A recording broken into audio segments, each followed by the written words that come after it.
Ini pertama kalinya aku berkencan dengan pria yang sangat kucintai. Mengganti pakaian yang cantik dan berdandan. Tapi sepertinya aku berubah menjadi lemah. Darah dari hidung terus keluar mengalir. Merasa darah keluar semakin cepat.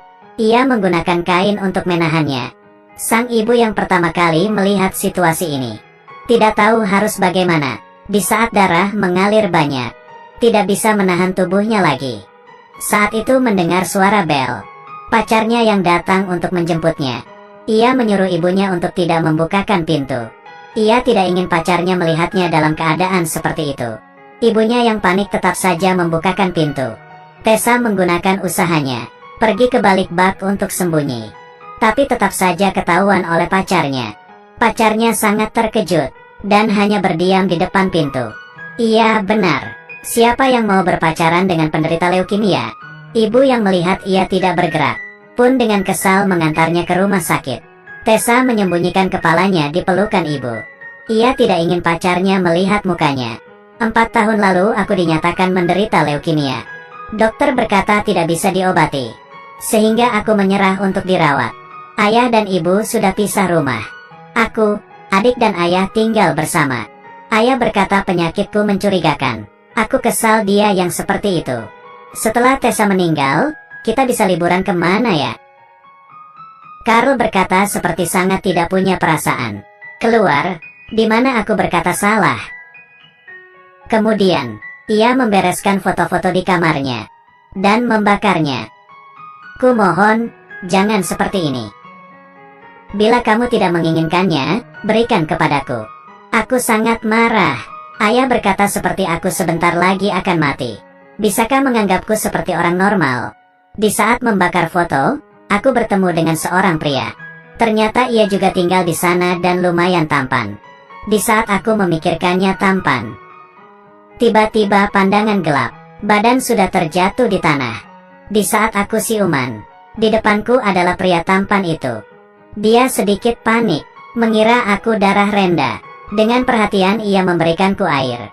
Saat aku berdiri, ia masih mengira badanku lemah. Aku kesal dengan orang lain yang tidak memperlakukanku seperti orang normal. Pertemuan pertama dengannya berakhir seperti itu.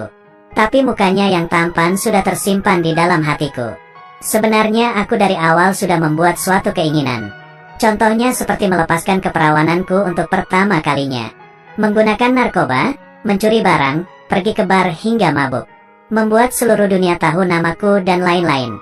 Aku memiliki seorang sahabat. Dia bisa menemaniku untuk melakukan hal-hal bodoh. Bika membantuku mencari pacar dan bersama-sama mencuri barang. Lalu bersama-sama menggunakan narkoba. Hari ini aku bertemu lagi dengannya. Kira-kira karena aku mengonsumsi obat. Aku dengan bangga memberitahunya mengenai narkoba. Dan dia tidak kaget. Bahkan dengan ramah memperkenalkan ibunya kepadaku. Ia meletakkan barangnya. Takut aku kenapa-kenapa. Ia pun mengajakku untuk jalan.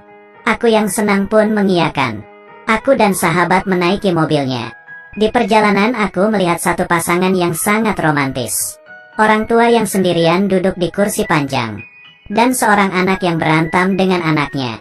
Apa yang terjadi dengannya sangat tidak adil. Aku juga belum pernah menjalani suatu hubungan percintaan. Belum pernah melakukan apa-apa.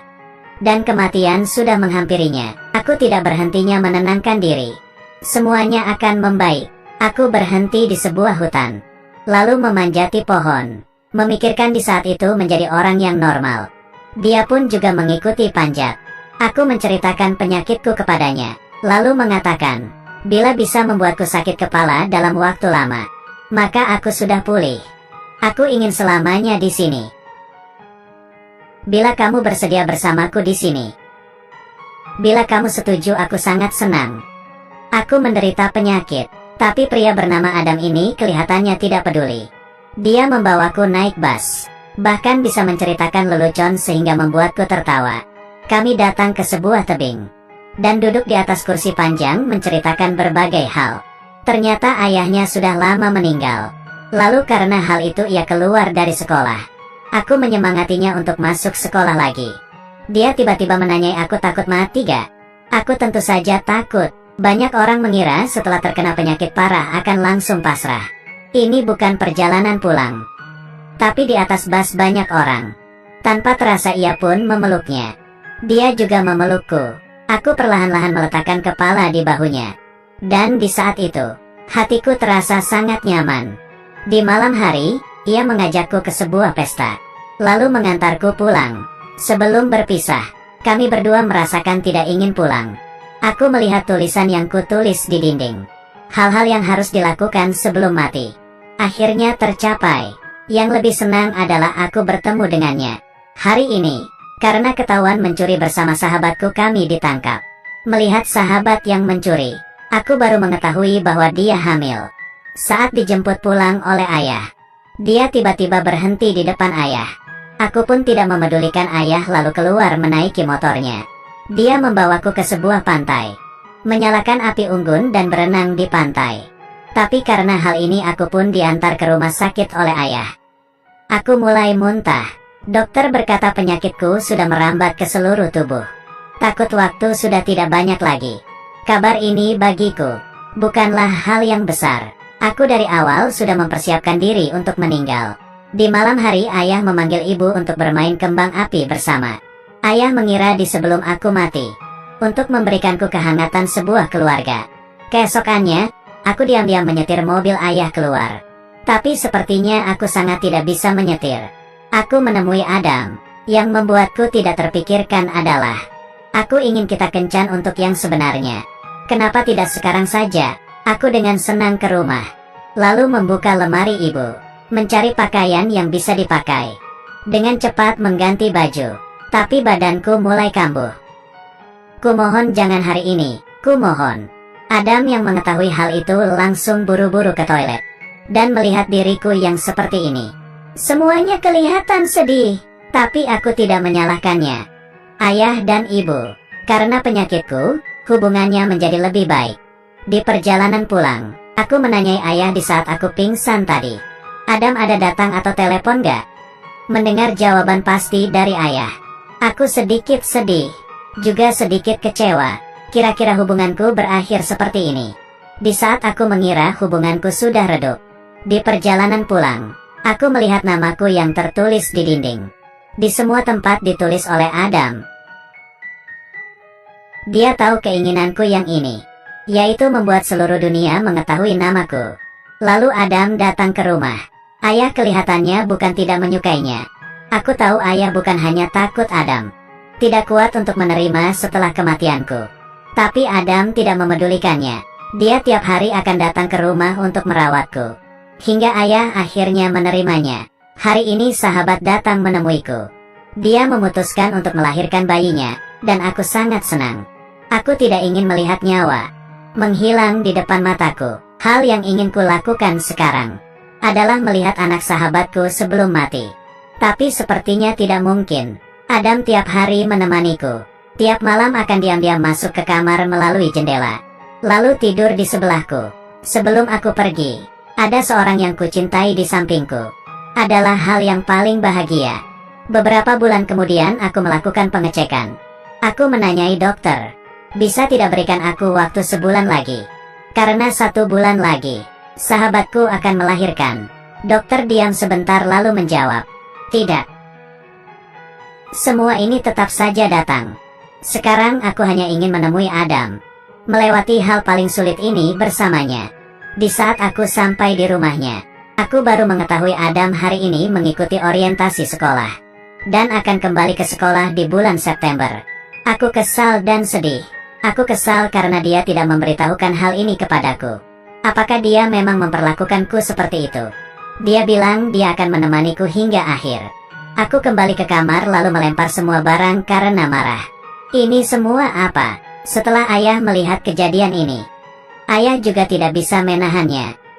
Kamu memutuskan untuk tidak memberikannya kepadaku. Aku tidak ingin kamu mati. Aku tidak bisa menerima.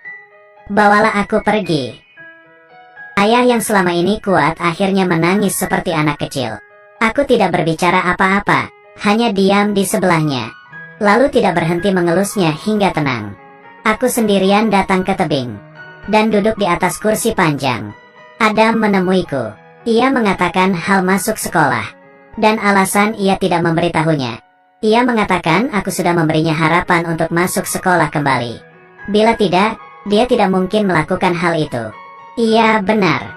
Kita sudah melakukan kembali hal yang hilang. Ternyata dia hanya tidak bisa. Hal mengenaiku yang akan pergi. Aku pun memaafkannya, lalu berkata, aku akan kembali dengan bentuk yang lain. Aku akan menjadi perempuan pertama dengan rambut botak yang kamu temui. Maka aku akan melihatmu dengan sama. Bagiku meninggal di bahu Adam bukan lagi hal yang menakutkan. Dia memelukku dengan erat dan membawaku pulang. Dokter takut aku akan merasakan kesakitan yang luar biasa di akhir. Ia pun memberikanku obat. Beberapa hari ini aku tidak nafsu makan. Hanya ingin terus tidur. Adam selalu di sampingnya tanpa pergi. Diam-diam menjaganya. Waktu aku terbangun juga semakin sedikit. Aku duduk di kursi ruang tamu, melihat adik yang sedang bermain di luar. Akhirnya aku tidak bisa menahannya lagi.